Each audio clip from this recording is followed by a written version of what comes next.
صدر محفل ارباب علم و دانش اور اقبال کے ساتھیوں، آج میرا موضوع سخن ہے سبق پھر پڑھ صداقت کا، عدالت کا، شجاعت کا۔ یہ موضوع اپنے دامن میں بہت ہی وسعت لیے ہوئے ہے۔ قلت وقت مجھے اشارات پر مجبور کیے ہوئے ہیں۔ صدر ذی وقار علامہ اقبال کے اس مصرے کا بالخصوص مخاطب طالب علم ہی ہے، کیونکہ دنیا میں آنکھ کھولنے کے وقت سے لے کر تعلیمی مراحل کی تکمیل اور ذمہ داریوں کے سنبھالنے تک جن مراحل، اسباب اور ذمہ داریوں سے ایک طالب علم کو واسطہ پڑتا ہے، وہ اس کی زندگی پر گہرے نقوش مرتب کرتے ہیں۔ اسی لیے ان کی تربیت کا عمل جس قدر شفاف اور کارآمد ہوگا، اسی قدر قوم کو بہتر مستقبل دیکھنے کو ملے گا۔ اسی لیے اقبال نے طلباء کو یہ بات باور کرائی کہ اس مادہ پراس دنیا کی رنگینیوں میں کھو کر نہ رہ جانا، بلکہ تربیت کے اس زمانہ میں سبق پھر پڑھ صداقت کا، عدالت کا، شجاعت کا، لیا جائے گا تجھ سے کام دنیا کی امامت کا۔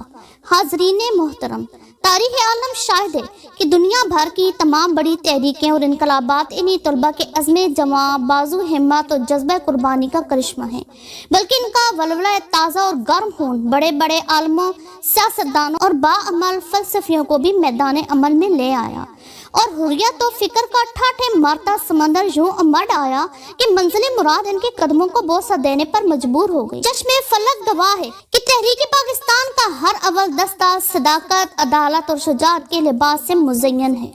یہ طلباء ہی تھے جنہوں نے اپنی قربانیاں پیش کر کے خود کو قوم کا رہنما ثابت کیا اور بتا دیا کہ ہمارا خون بھی شامل ہے تزئین گلستان میں، ہمیں بھی یاد کر لینا چمن میں جب بہار آئے۔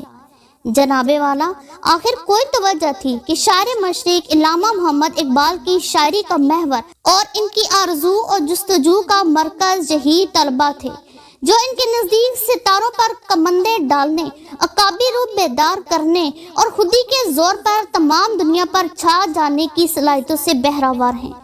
اور وہ تو یہاں تک بھی کہہ گئے ہیں کہ اگر جواں ہو میری قوم کے غیور و جسور، کلندری میری کچھ کم سکندری سے نہیں۔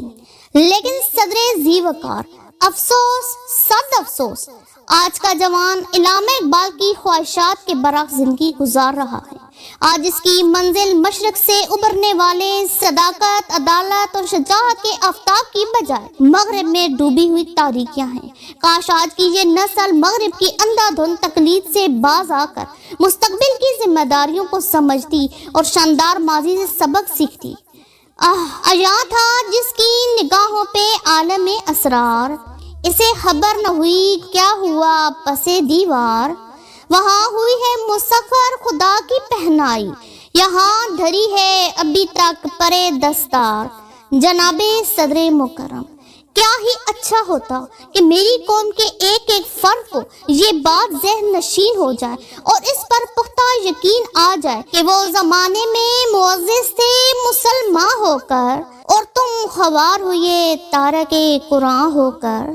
ہاں جناب والا، جب میں اقبال کے اس روشن پیغام کو قرآن مجید کی سطروں میں تلاش کرتا ہوں تو نظر آتا ہے قولو قولا سدیدا، لیکن ہم اس سے کوسوں دور ہیں۔ قرآن کہتا ہے اعدلو، لیکن ہمارا تو اس سے دور کا بھی واسطہ نہیں۔ بخدا تاریخ گواہ ہے کہ جس قوم سے صداقت ختم ہو جائے وہاں منافقت ڈیرے جما لیتی ہے، عدل جس کا شیوا نہ ہو وہاں ظلم و ستم کا راج ہوتا ہے، اور پھر جس قوم سے شجاعت کا جنازہ اٹھ جائے تو پھر اس کی اپنی کوئی مرضی نہیں رہتی، اور عالمی دہشت گردوں کی چاکری اس کا مقدر بن جاتی ہے۔ اور پھر مجھے یہ پوچھنا پڑتا ہے، بدن سے روح جاتی ہے تو بچتی ہے صفے ماتم، مگر کردار مر جائے تو کیوں ماتم نہیں ہوتا۔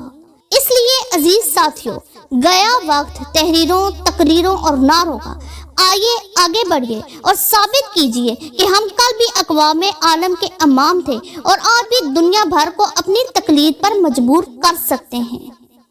اٹھ کے آپ بزم جہاں کا اور ہی انداز ہے، مشرق و مغرب میں تیرے دور کا آغاز ہے۔ آپ کی سماعتوں کا شکریہ۔